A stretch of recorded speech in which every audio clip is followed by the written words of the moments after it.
안녕하십니까. 콘스탄트 김의 티쏘와 함께 돈 버는 아카데미. 이번 시간에는 돈 버는 상속. 요새 기재부에서 상속세의 과세 체계를 변경하겠다고 합니다. 그래서 유산 취득세 방식을 도입하겠다고 하는데요. 유산 취득세 방식으로 도입한다 하더라도 상속세는 여전히 많이 낼 것으로 판단합니다. 결국은 말짱 도루묵이 아닌가 생각하는데요. 여기에 대해서 알아보도록 하겠습니다. 우선 우리나라 상속세율의 변천사를 알아보도록 하겠습니다. 최초는 이랬습니다. 1934년도 일제시대가 되겠습니다. 조선 상속세령을 최초로 공시하면서부터 상속세를 적용하게 됐습니다. 그래서 1950년도에는요, 무려 최고세율이 90%에까지 도달합니다. 그리고요, 1967년도에는 최고세율이 70%, 1979년도에는 최고세율이 67%, 그 다음에 1988년도에는 최고세율 55%, 조금씩 내려가고 있죠. 그 다음에 1993년도에는 최고세율이 50%, 그 다음에 1996년도에는 최고세율이 굉장히 많이 내려갔습니다. 45%. 그러나 현재는 50%가 되겠습니다. 그 다음에 최대 주주인 경우에는 60%가 되겠습니다. 그런데 재밌는 것은요. 그렇다면 이렇게 상속세 90%까지 내면서까지 어떻게 살 수 있을까? 걱정들 많이 하시죠? 그렇지 않습니다. 왜냐하면요. 1993년도 8월 12일 이후 금융실명제가 개시됐기 때문에 그 전에는 자산가라 할지라도 차명 재산이 굉장히 많았습니다. 그래서 실질적으로 최고세율이 90%라 할지라도 상속세는 그다지 물지 않았다는 것이 되겠습니다.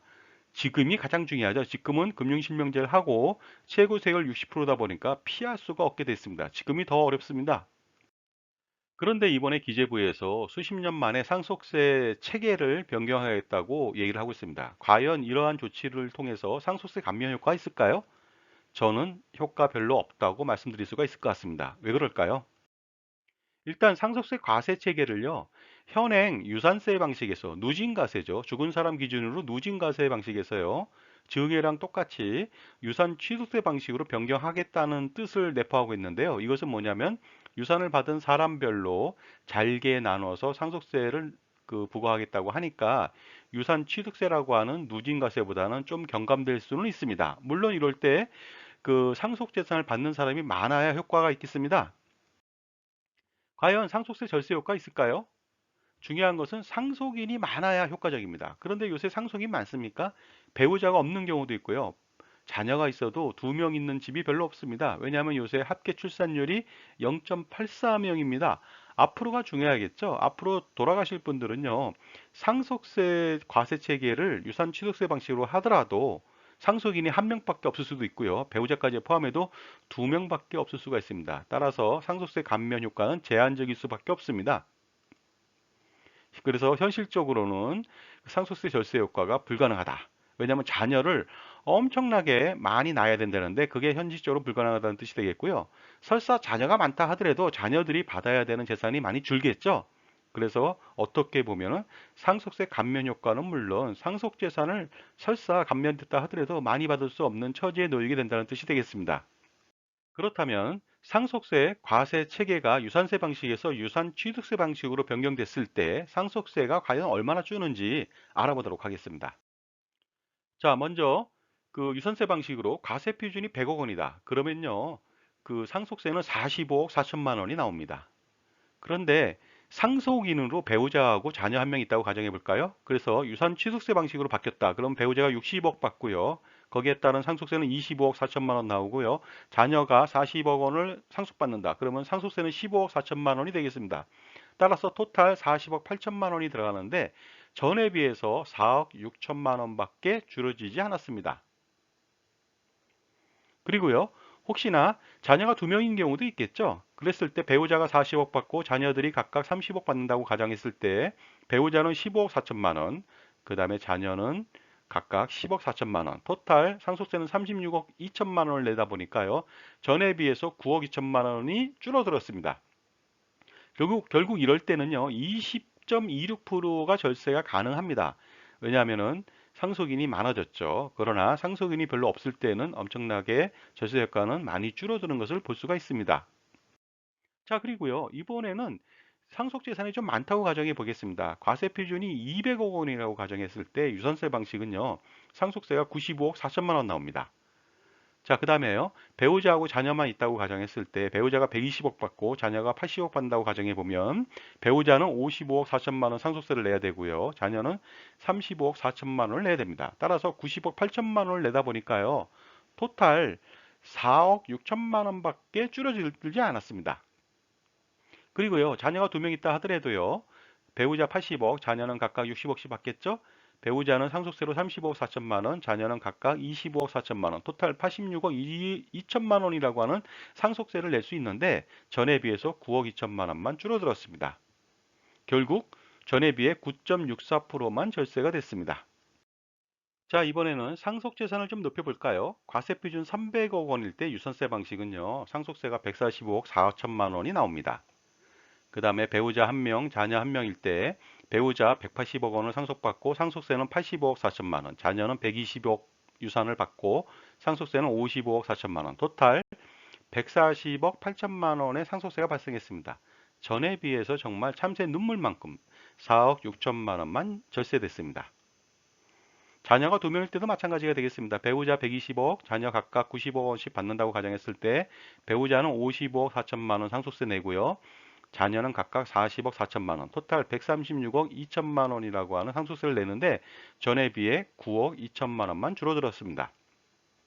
따라서 6.32%만 절세됐습니다. 자, 이번에는 과세 표준 1천억 원으로 한번 올리겠습니다. 유산세 방식에서는요, 상속세가 495억 4천만 원이나 나옵니다. 그 다음에 상속인으로 배우자하고 자녀 한 명만 있다고 가정했을 때 배우자가 600억 원 상속받고요. 상속세는 295억 4천만 원. 자녀는 400억 원을 상속받고 상속세는 195억 4천만 원을 내면 됩니다. 토탈 490억 8천만 원을 내게 되는데요. 유산 취득세 방식으로 바꾼다 하더라도 전에 비해서 4억 6천만 원만 절세됐습니다. 결국 거의 절세가 안 됐다고 볼 수가 있겠죠. 이렇듯 그 유산세 방식에서 유산 취득세 방식으로 변경된다 하더라도 그 상속인이 별로 없다면은 실질적인 감세 효과는 별로 없다는 것을 알 수가 있습니다. 그리고요, 자녀가 두 명 더 있다고 가정해 보겠습니다. 그랬을 때 배우자는 400억 원 받고 자녀는 각각 300억 원을 받는다고 가정했을 때요. 배우자는 195억 4천만 원 상속세 내고요. 그 다음에 자녀는 각각 145억 4천만 원. 토탈 486억 2천만 원의 상속세를 내다 보니까 전에 비해 9억 2천만 원. 아주 정률적으로 정액이 줄어들었습니다. 그래서 결국 절세 효과는요, 1.85%밖에 되지 않습니다. 자, 이렇듯 유산 취득세 방식으로 바꾼다 하더라도 상속세 절세 효과가 별로 없다. 이 이유는 무엇일까요? 결국은 뭐냐면요. 합계 출산율이 1명 이하인 상태라서 상속인이 별로 없다는 것이 되겠고요. 그동안 부동산 가격을 급등시켰습니다. 부동산 공시가격, 공시지가 이런 것을 급등시켰기 때문에 사실상은 효과가 별로 없다고 보는 것이 되겠습니다. 결국 생색만 내고자 하는 검토가 아니겠는가 하는 생각이 듭니다. 왜냐하면요, 자산 가격을 엄청나게 급등시켜 놓고 나서 결과적으로는 조금만 손질하는 것이죠. 그런데 우리가 이런 예를 들 수가 있습니다. 그동안 신고세액 공제를 우리는 10%를 공제받았습니다. 그것이 점점 줄었습니다. 7%, 5%, 현재는 3%입니다. 만약에 10%를 그대로 유지했더라면 이것보다 훨씬 더 많은 절세 효과가 나타났을 것으로 판단합니다. 근데 현행 신고세액 공제 3%도 만약에 폐지한다면 어떻습니까? 조삼모사가 되거나 말짱 도루묵 신세를 면하지 못할 것 같습니다. 따라서 유산 취득세 방식도 중요하고요. 더 중요한 것은 실효적인 대안이 필요하다고 볼 수가 있습니다. 제가 생각하는 상속세 개선 방안은 이렇습니다. 첫 번째는요, 가업 승계를 하는 경우에는요, 상속세를 부과하지 말고 조건 없이 과세 이연을 시키는 것입니다. 그래서 나중에 상속받은 사람들이 해당 자산을 매각했을 때 그때 그 자본이득세라고 하는 그 양도세를 부과하면 되겠습니다. 그리고요, 유산 취득세 방식도 도입해야 되겠죠. 효과는 미미하지만요. 그 다음에 창업 시 사전에 증여세를 조율과세를 한다. 아니면 과세 이연을 한다. 아니면은 아예 감면할 수도 있는 이런 특단의 조치가 필요하다고 볼 수가 있습니다. 자, 그러나 어떻습니까? 바로 포퓰리즘이라고 하는 것 때문에 현실적인 대안을 찾기는 굉장히 어려울 것으로 판단합니다. 그러므로 현재로서는 그 상속세 감면 효과는 거의 미미하거나 뭐 그걸 기대할 필요는 없다. 따라서 전반적인 상속세 절세 전략을 수립하는 것이 가장 중요하다고 볼 수가 있습니다. 자, 상속세 절세 전략이라고 하는 것은요, 크게 양대 축으로 구분할 수가 있을 것 같습니다. 첫 번째는요, 효과적인 사전 증여 전략을 수행해야 됩니다.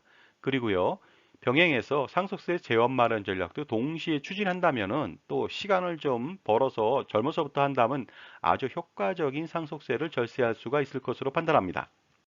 자, 그리고요, 뭐니 뭐니 해도 최고의 절세 전략은 바로 시간과의 싸움입니다. 따라서 지금 바로 준비하는 것이 가장 효과적입니다.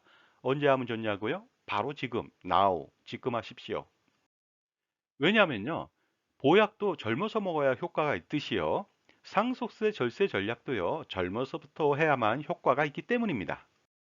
자, 지금까지 상속세 과세체계 변경을 검토한다는 것에 대해서 그 효과가 미미하다는 것을 말씀드렸습니다. 따라서 각자 효과적인 상속세 절세 전략을 수립할 필요가 있다고 봅니다. 감사합니다.